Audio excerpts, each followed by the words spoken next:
ലമറിയോസെഗത്തോ. നമ്മുടെ കർത്താവിന് വന്ദനം.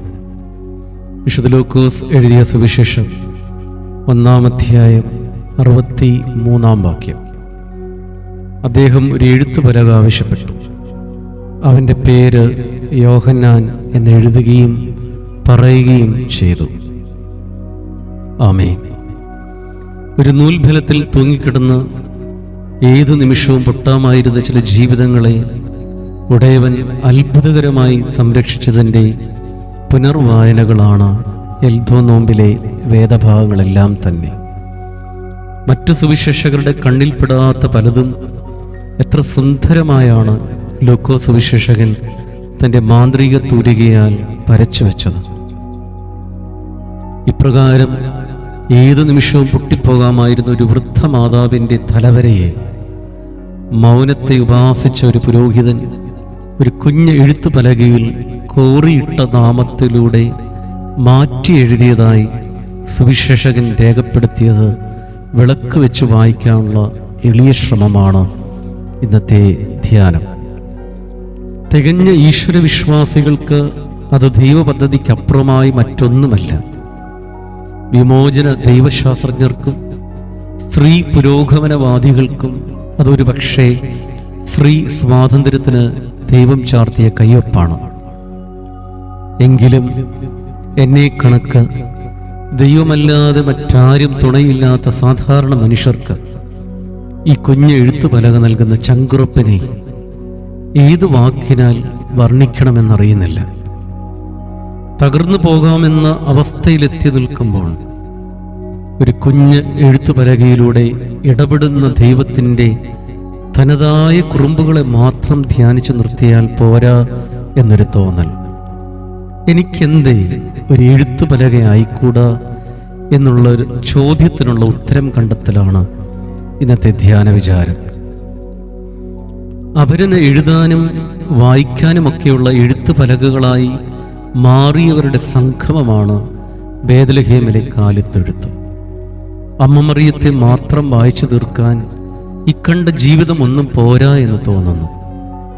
സീനായി മലയിൽ ദൈവം തൻ്റെ അഗ്നിവിരലുകളാൽ എഴുതിയ ചെത്തിയെടുത്ത കൽപ്പനയുടെ കൽപ്പലക അമ്മ മറിയത്തെ സൂചിപ്പിക്കുന്നുവെന്ന് പിതാക്കന്മാർ പറഞ്ഞു വെക്കുമ്പോൾ കാലാവസാനത്തോളം മറിയം എന്ന എഴുത്തുപലകയിൽ നിന്നും വായിക്കുവാൻ ഏറെയുണ്ട് എന്ന് തന്നെയല്ലേ അർത്ഥമാക്കുന്നത്.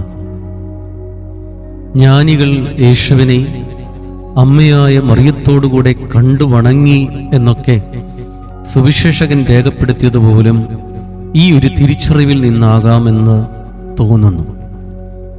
ദൈവിക ജ്ഞാനം ലഭിച്ചവന് മാത്രമേ യേശുവിനെ അമ്മ മറിയത്തോടുകൂടി ചേർന്ന് കാണുവാനും മനസ്സിലാക്കുവാനും കഴിയൂ. വചനമായ തമ്പുരാനെ ജനത്തിന് വായിക്കുവാനായി എഴുതി വെച്ചത് മറിയം എന്ന എഴുത്തുപലകയിലാണ്.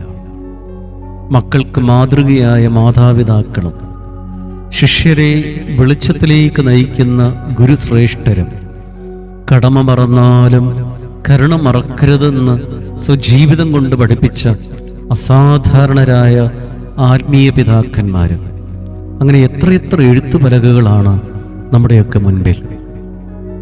പലയാവർത്തി വായിച്ചിട്ടും മതിയാവുന്നില്ല ഒന്നും. മനുഷ്യനിലെ ദൈവാംശത്തെ തിരിച്ചറിയുക എന്നത് കൃപയാലല്ലാതെന്ത്? എൻ്റെ പ്രിയപ്പെട്ടവർ യേശുവിനെ വായിക്കേണ്ടത് ഞാൻ എന്ന എഴുത്തുപലകയിലൂടെയാണ് എന്നറിയുമ്പോൾ ഇതുവരെ അങ്ങനെയാകാൻ കഴിഞ്ഞില്ലല്ലോ എന്നോർത്ത് ഈ രാത്രിയിൽ ഹൃദയമിടിപ്പ് വല്ലാതെ ഉയരുന്നു. ഞാൻ വായിച്ച ജീവിതമെല്ലാം വെളിച്ചമുള്ളത് തന്നെ. ഞാൻ വായിച്ച ജീവിതമെല്ലാം തെളിച്ചമുള്ളതും തന്നെ. പക്ഷേ എന്നെ വായിക്കുന്നവർക്ക് ഞാൻ എങ്ങനെയാകും കാണപ്പെടുക എന്നോർക്കുമ്പോൾ ഈ രാത്രിയിലും എൻ്റെ നെറ്റിത്തടങ്ങളിൽ വിയർപ്പ് കണങ്ങൾ ഉരുണ്ടുകൂടുന്നുണ്ട്. അമ്മ മറിയത്തെ പോലെ തെളിച്ചമുള്ളതും നല്ലതുമായ ഒരു എഴുത്തുപലകയാകണം ഈ നോമ്പുകാലത്ത്. ഇന്ന് വായിക്കാതെ പോകുന്നവരും വായിച്ചിട്ടും മനസ്സിലാക്കാൻ ശ്രമിക്കാത്തവരും മനസ്സിലായിട്ടും ഇല്ലെന്ന് ആണയിടുന്നവരുമെല്ലാം ഇതിൽ ഇനി എഴുതപ്പെടുന്നതെല്ലാം വിളക്ക് വെച്ച് വായിക്കുന്നൊരു കാലം വരും, ഉറപ്പ്.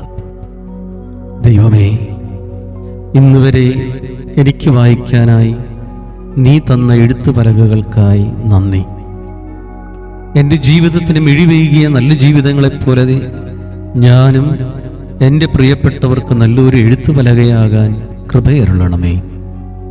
മറിയത്തിൻ മകനെ, ഇനിയുള്ള നാളുകളിൽ കൂടുതൽ ആത്മസമർപ്പണത്തോടെ അവരന് നല്ലത് മാത്രം വായിക്കാനുള്ള എഴുത്തുപലകയായി മാറാൻ എൻ്റെ ജീവിതത്തെ നീ രൂപാന്തരപ്പെടുത്തണമേ. ആമേൻ.